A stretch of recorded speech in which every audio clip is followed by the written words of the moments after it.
to talk about gratitude in a little bit of a different way. I want to specifically go through 3 different parts. Number 1, the science behind why gratitude works to combat anxiety and stress. Number 2, the thing that you're doing that's probably screwing up all the benefits that you can get out of it.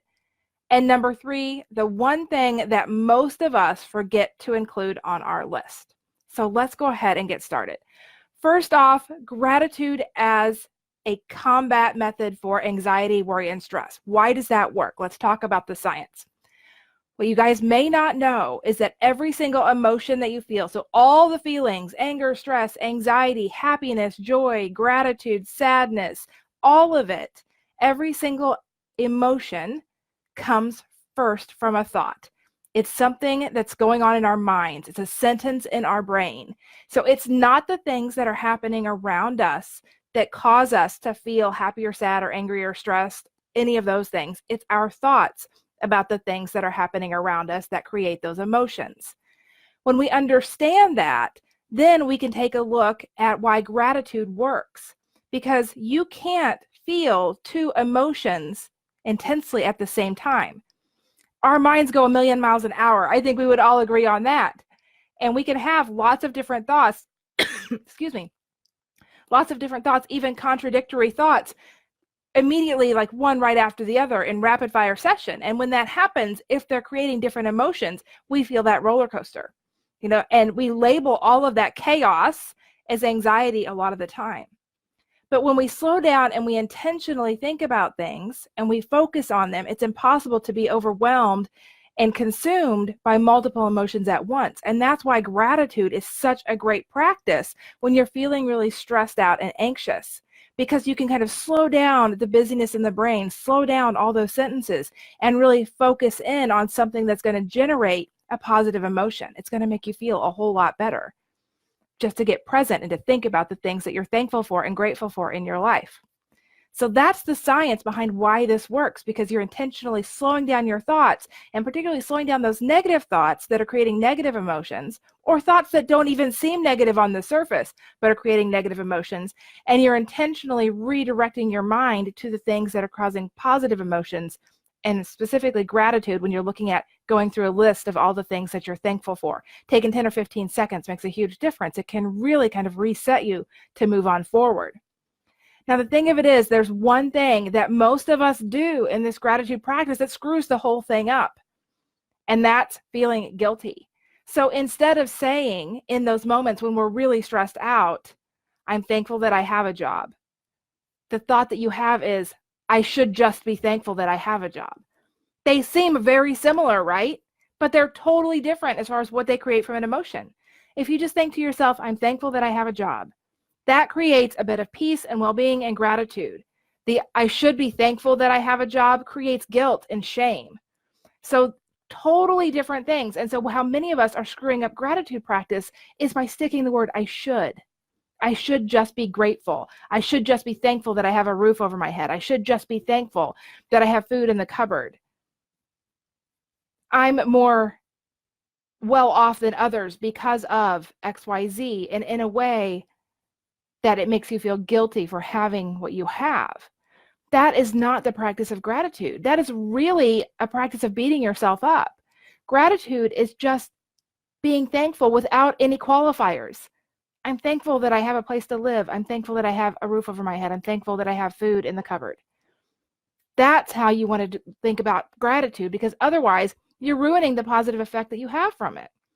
And then you don't actually believe that the things that you have in your life that you're worthy of having. And I promise you that you are. Just by the mere existence here on this planet, you are worthy. You are exactly where you're supposed to be. Everything in your life is happening for your good, even when it doesn't seem like it is right now. I promise you that everything in your life is happening for good and nothing is going wrong. So in those moments where it feels like the wheels are falling off and everything is chaotic, just take a second to center yourself and think about what you're thankful for, what you're grateful for, the good things in your life, but don't qualify them with things like I should just be, because then you lose all the benefit of it and you actually make yourself feel worse. Now, the third thing that I wanted to bring up here that I would be massively remiss if I did not at least bring up is the one thing that every single one of us can put on our list that we forget. And that is the difficult clients. Yes, you heard me right. The difficult clients need to be on your gratitude list. At least in my opinion, they absolutely belong there. Why? Ask yourself why. Carrie, good grief, why on earth would you ask me to be grateful for the difficult clients?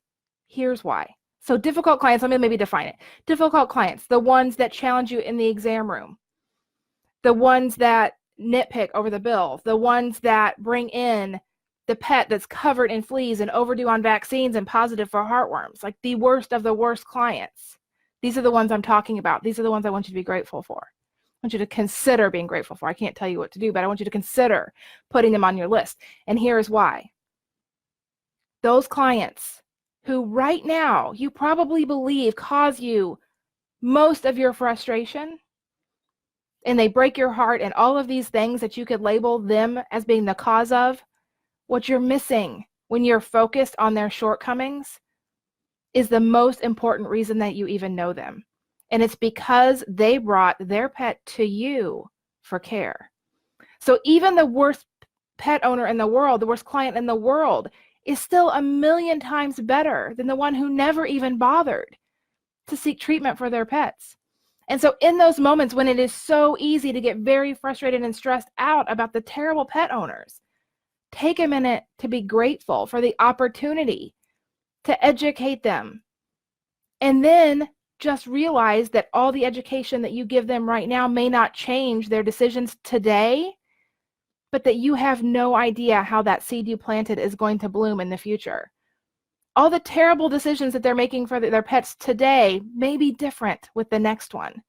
But if you don't tell them, if you don't educate them, if you don't serve them with respect and gratitude, then you're not even going to have they're not even going to have the opportunity to learn the information that they are right there in front of you to learn. So putting those most difficult clients on your gratitude list is good for you, and it's good for them. And it's most of all good for the pets, because the worst ones, just remind yourself, they're better than the ones that never came. And they are the opportunity for you to do your job, which is ultimately to provide excellent customer service and really good education and to make medical recommendations. From there, they get to decide what they want to do. But don't value yourself and evaluate your own performance based on their choices. Just remember, you're there to serve them, no matter how they show up. And the animals that they care for will benefit from that, and they're always better than the ones who never decided to come at all. And that's why I think that we should always remember to put the most challenging clients on our gratitude list, because of the lessons that they teach us and the opportunities they provide for us to make a very significant impact in the animals that they care for right now and also in the future.